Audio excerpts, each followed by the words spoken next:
Hey, what's up everybody? So Final Fantasy VII Remake was posting some tweets, a little bit of information here and there, doing some interviews, announcing some live streams. So we're going to talk all about that before I get into it. Right there. Hey, hit me up on Twitter and Instagram, Kaufman20XX.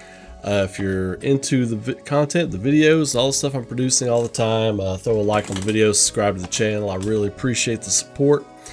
But let's get right into it here. First thing I want to cover is the interview that Square Enix posted, the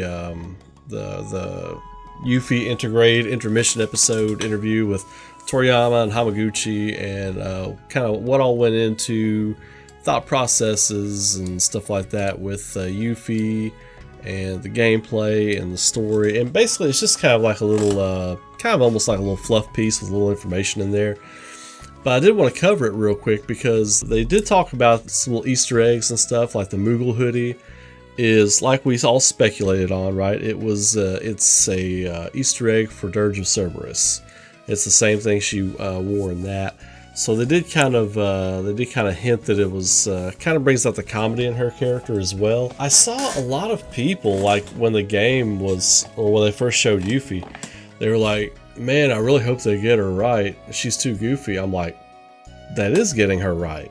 That is getting her right. She's a badass, but she's almost kind of a comedic character from her, seasickness. And they did address that. Her seasickness and her kind of plucky attitude, her kind of spunky, kind of like quirky attitude.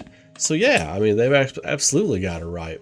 And it's funny that she thinks that the Moogle hoodie like conceals her, like makes her kind of incognito, but actually in a place like Midgar, it really makes her stand out more. So that's kind of nail on the head for the character, I feel like.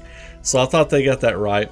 Interesting to note that Hamaguchi says they brought Yuffie's Materia infatuation more to the forefront of her personality, and then it plays into the mini-games. Mini-games, plural. So I thought that was really interesting. So what kind of mini-games could they be doing with the Materia in this? And will it lead to unlocking new Materias? Now, they didn't cover this in the interview. Of course, they didn't really give any huge pertinent information in the interview. But I am kind of wondering how, well, it's not really anything to wonder about. Materia is not going to carry over into Remake Part 2.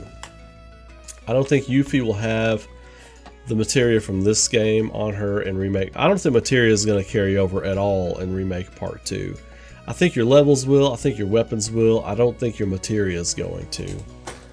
Because honestly, it was just way too easy to master in the first game. So I think they're going to do a hard reset on all of that. They did say there's going to be new types of Materia in the game. This actually makes sense because they would, like, Wutai wouldn't have the super synthesized Materia that you would find in like Midgar, right? They wouldn't have it there unless they stole some or whatever. But I feel like Wutai is going to have their own way of refining Materia. I think Wutai is going to have a completely inverse way of doing everything that Shinra does. I think that'll be one of the cool things they bring to the aspect of Wutai in the next game.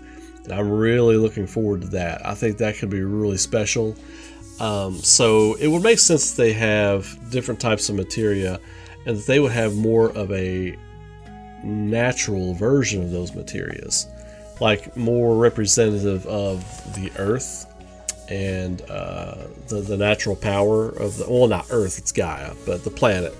That they would have more of a respect for the Materia than, say, Shinra does, because Shinra kind of bastardizes Materia and the life stream and the planet, as we all know. They kind of use it just to forward their agenda of power and all that kind of stuff and stomping out people. And in this version of Final Fantasy VII, they could not do that to Wutai. So I could see Wutai having very, like, not as much Materia, but their Materia is more powerful. Like, what they do have is more powerful. I feel like that might be the direction they're going with Wutai and their Materia in this game. What I took from this was that playing as Yuffie is going to be just a lot of fun. Hamaguchi and Toriyama both just kind of went back and forth on just kind of some broad stroke stuff, talking about her personality and things like that. It wasn't really super newsworthy, except for the couple of things I covered. I felt like those were worth covering. I'm not going to read the whole interview verbatim for you all, but I thought that stuff was interesting. Now, Square Enix also announced on Twitter that, well, the Final Fantasy VII First Soldier Twitter account is live. It is live. You can go there now. So yeah, there's not a whole lot on there, like a website link, a Discord link, some stuff like that. So, but they did announce they're doing their first ever live stream for Final Fantasy VII First Soldier. It's going to be on May 7th at 7 a.m. Eastern Standard Time. I like how they did that for the East Coast people, 7-7. Everybody else, it's like 4 a.m. or something horrendous. Of course, I guess that's the afternoon over in Japan, but it's 7 a.m. here where I'm at. I'm not going to check it out live, I'll be honest with you. I'm not interested enough to check it out live. I am going to watch it though when I get up. I don't want to get up at 6:30 in the morning and come down here after going to bed at like 2 or 3 in the morning to watch that. So, but I am going to check it out. I will check it out. If there's anything newsworthy in it that I feel like should be addressed or talked about, I will. Otherwise, I probably won't make a video on that. But interesting that we hit this as we predicted, right? As we all predicted here on the channel. As we get closer to the summer months, things are starting to get back to, people are trying to figure out what their production schedule is now. People are getting a more concrete idea of what their production's looking like.